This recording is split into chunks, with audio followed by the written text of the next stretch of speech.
Hi hello friends, good evening. Welcome back to our channel granny's kitchen. ఈరోజు ఆలు bread టోస్ట్ని చాలా టేస్టీగా ఎలా ప్రిపేర్ చేసుకోవాలో చూపిస్తాను.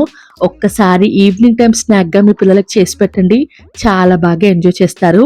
చిన్నపిల్లల నుంచి పెద్దవాళ్ళ వరకు చాలా బాగా నచ్చుతుంది, ఎక్కువ టైం కూడా పట్టదు.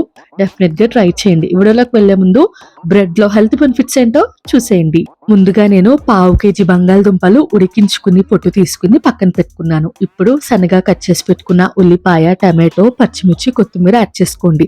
ఒక మీడియం సైజ్ ఉల్లిపాయ, ఒక పెద్ద టమాటో, 2 పచ్చిమిర్చి, కొద్దిగా కరివేపాకు, కొత్తిమీర సన్నగా కట్ చేసుకుని యాడ్ చేసుకోండి. మీ స్పైసీకి తగ్గట్టుగా మిరియాల పొడి యాడ్ చేసుకోండి.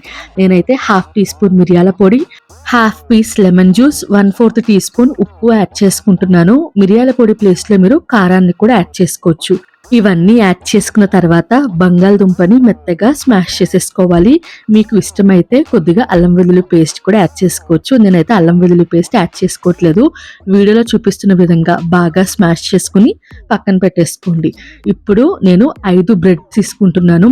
మిల్క్ బ్రెడ్ అయినా పర్వాలేదు, బ్రౌన్ బ్రెడ్ అయినా పర్వాలేదు. నేనైతే నార్మల్ మిల్క్ బ్రెడ్డే తీసుకున్నాను. మిల్క్ బ్రెడ్ తీసుకున్న తర్వాత మనం ముందుగా స్మాష్ చేసి పెట్టుకున్న ఆలు స్టఫ్ని బ్రెడ్ మీద ఈవెన్గా స్ప్రెడ్ చేసుకోవాలి. వీడియో క్లిప్ లో చూపిస్తున్న విధంగా స్ప్రెడ్ చేసుకోండి. మీకు చేత్తో ఇబ్బంది అయితే స్పూన్ తో కూడా స్ప్రెడ్ చేసుకోవచ్చు. కొద్దిగా చేతికి ఆయిల్ అప్లై చేసుకుని స్ప్రెడ్ చేసుకుంటే త్వరగా స్ప్రెడ్ అయిపోతుంది. అన్ని ప్రిపేర్ చేసుకుని పక్కన పెట్టేసుకుని ఒక ప్యాన్ తీసుకుని 3 టేబుల్ స్పూన్స్ బటర్ యాడ్ చేసుకోండి. బటర్ బాగా మెల్ట్ అయిన తర్వాత కొద్దిగా కారం స్ప్రింకిల్ చేసుకోండి. ఇష్టమైతే స్ప్రింకిల్ చేసుకొని, లేకపోతే స్కిప్ చేసేయండి. కారం స్ప్రింకిల్ చేసుకున్న తర్వాత ప్రిపేర్ చేసి పెట్టుకున్న బ్రెడ్ పీసెస్ ని ప్యాన్ లోకి పెట్టేసుకోండి. మీ ప్యాన్ సైజుకి తగ్గట్టుగా బ్రెడ్ పీసెస్ పెట్టుకోండి. నేనైతే 2 బ్రెడ్ పీసులను పెట్టుకుని మంటని మీడియం ఫ్లేమ్ లో పెట్టేసి 5 నిమిషాలు చక్కగా ఫ్రై చేసుకున్నాను. 5 నిమిషాలు చక్కగా ఫ్రై చేసుకుంటే చూడండి చక్కగా ఫ్రై అయిపోయింది. మిగతా బ్రెడ్ స్లైసెస్ ని కూడా అలాగే పెట్టేసుకుని 5 నిమిషాలు మీడియం ఫ్లేమ్ లో ఫ్రై చేసుకోండి.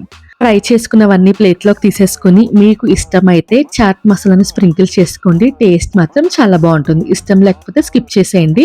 చాట్ మసాలా యాడ్ చేసిన తర్వాత హాఫ్కి కట్ చేసుకుని వేడి వేడిగా సర్వ్ చేసుకోండి. టమాటో కెచప్తో చాలా టేస్టీగా ఉంటుంది. డెఫినెట్గా ట్రై చేయండి. మీ పిల్లల నుంచి పెద్దవాళ్ళ వరకు చాలా బాగా లైక్ చేస్తారు. ఈవినింగ్ టైం స్నాక్గా పర్ఫెక్ట్గా సెట్ అవుతుంది. ట్రై చేశాక ఎలా వచ్చిందో కామెంట్ సెక్షన్లో కామెంట్ చేయండి. ఇటువంటి మంచి వీడియోస్ కోసం నా ఛానల్ని డెఫినెట్గా సబ్స్క్రైబ్ చేసుకోండి.